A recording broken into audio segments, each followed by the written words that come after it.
از تولد تا به مرگ را زندگی نامیدند. جملگی در این سفر حسرت به دل نالیدند. آمدن در این سفر مبنی است بر اجبار و زور، مقصد و راه فرارش هر دو باشد مرگ و گور. آخر این زندگانی روشن است مرگ و فنا، لحظه آخر رسیدن کس نداند جز خدا. جمله ناخواسته مسافر گشته ایم، صیدوار در این جهان سر گشته ایم. آنچه در دست من و توست حال ماست، دورتر از دیروز ما فردای ماست.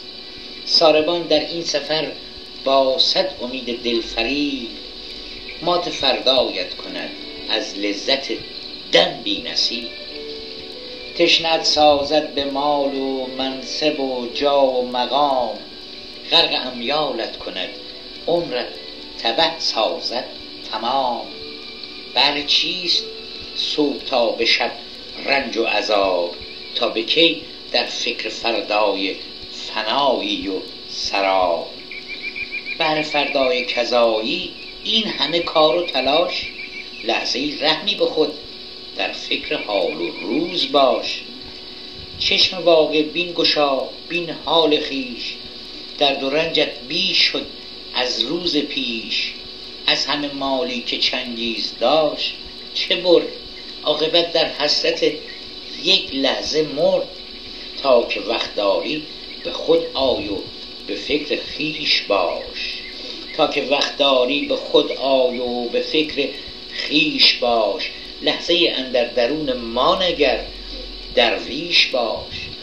گر تجمل شد گریبانگیر تو عمرت تباست، ورنه کوشش بهر امرار معاش آیین ماست.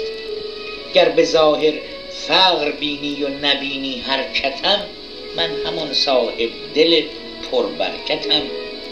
قیمت هر لحظه درویش در حال صفا، 100 برابر بیش از مال و منال پادشاه. پند و اندرزی ز اول مرد درویش جهان، نقل گردیده ز مولایم علی آن را بدان. مرگ را نزدیک خود هم دورتر از خود ببین، روزگار زین به پشت در فکر روز پشت به زین. پند و اندرزی ز اول مرد درویش جهان، نقل گردیده ز مولایم علی آن را بدان.